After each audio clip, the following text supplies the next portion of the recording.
शेष बोलने लगे, ऐसा करो, मेरे एक सर पर पृथ्वी टिकी है, क्षण भर के लिए आप इसे पकड़ लो, तो तब तक मैं आपका फैसला कर दूं। तो विश्वामित्र जी कहते, कोई बात नहीं, मैं पकड़ लेता हूं। भगवान शेष ने अपने मुख से पृथ्वी को विश्वामित्र के हाथ में दे दिया। अब पूरी पृथ्वी, विश्वामित्र जी तो पसीने से लथपथ होने लगे, और पृथ्वी हाथ पर टिके न नीचे जाए। तब विश्वामित्र जी ने कहा कि पृथ्वी देवी, अगर मैं जिंदगी में जितना तप किया है उसका सारा फल मैं आपको देता हूं, आप मेरे हाथ पर टिके रहो। तब भी पृथ्वी रुक नहीं पाई। तब विश्वामित्र जी ने कहा कि भाई पेट मेरे से नहीं उठाई जा रही है। तो शेष भगवान ने कहा, वशिष्ठ जी आप उठा लो। तब वशिष्ठ जी ने पृथ्वी को अपने हाथों पर उठाया और पृथ्वी जाने लगी नीचे, रसातल में जाने लगी, जल के नीचे जाने लगी। तब वशिष्ठ जी ने कहा, अगर मैंने जिंदगी में जो सत्संग किया है उसका मैं क्षण भर का फल आपको देता हूं। जितना सत्संग किया है उसका पल भर का फल मैं आपको देता हूं। आप मेरे हाथ में रुक जाओ।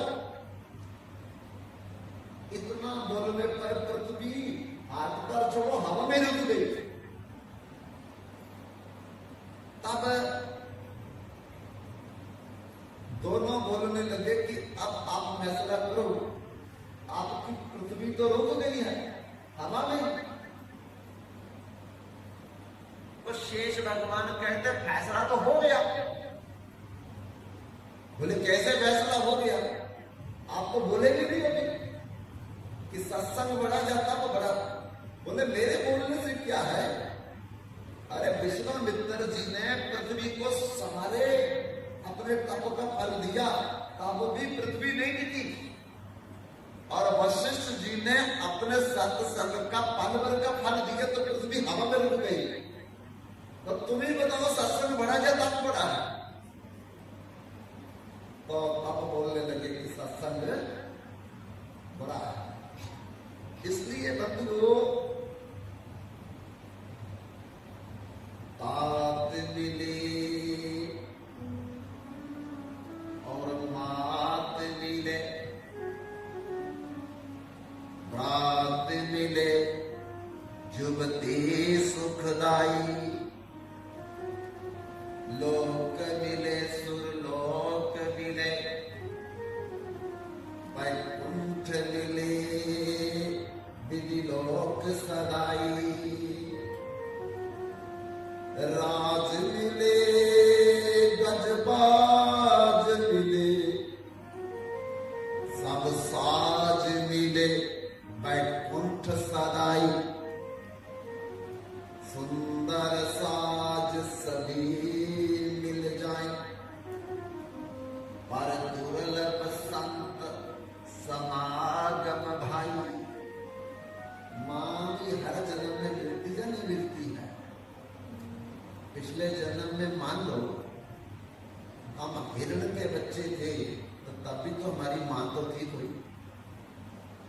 पिछले जन्म में हम लोग अगर ऋषि के बच्चे थे तब भी तो हमारी मां थी, पिता था।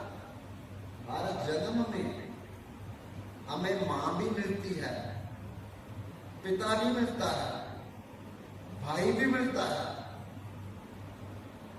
और उसका जो सुख है, ये पृथ्वी के लोक सुख का सुख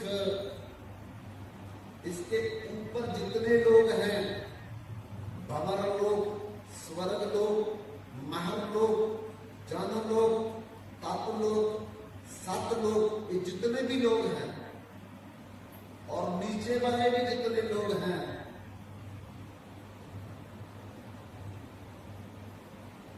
उन सब का सुख जो है और उससे भी ऊपर वैकुंठ लोक का सुख भी अगर हमको मिल जाए, फिर पृथ्वी का राज, फिर स्वर्ग का राज, फिर ब्रह्मलोक का राज, फिर वैकुंठ लोक का राज भी मिल जाए, लेकिन दुर्लभ संत समागम भाई, ये जो सत्संग का सुख है, ये इन सब सुखों से बढ़कर के सुख है। इसलिए संत कबीर दास कहते हैं कि प्रभु संदेशा भेजियो, देख कबीरा रोई, जो सुख लाभ सत्संग में, सो वैकुंठ ना हुए। जो सत्संग का सुख है, कथा का सुख है, कीर्तन का सुख है, वो वैकुंठ में भी नहीं है। गुरु नानक देव जी कहते हैं, सब तो उच्ची हरि की कथा, नाम सुनत दर्द दुख लथा। इसके सुनने से सारे दुख खत्म हो जाते। हरि हरि नाम जपते हो,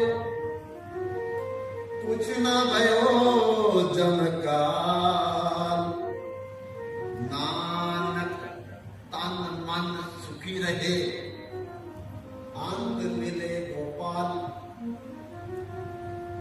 इतना सत्संग की महिमा कही गई है, कथा की महिमा कही गई है, जिसके बराबर दुनिया का कोई भी सुख नहीं। तो बिना भगवान की मर्जी से कैसे मिलेगा बाबा? एक बार देवऋषि नारद भगवान नारायण के पास वैकुंठ लोक में गए और जाकर के बोलने लगे, हे प्रभु, मेरे को ये बताओ कि सत्संग का लाभ क्या है? सत्संग का फायदा क्या है?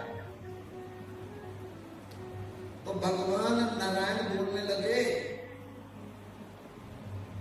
देवऋषि नारद, अगर तुम सत्संग का लाभ जानना चाहते हो तो 4 धाम में से एक धाम बद्रीनाथ जाओ।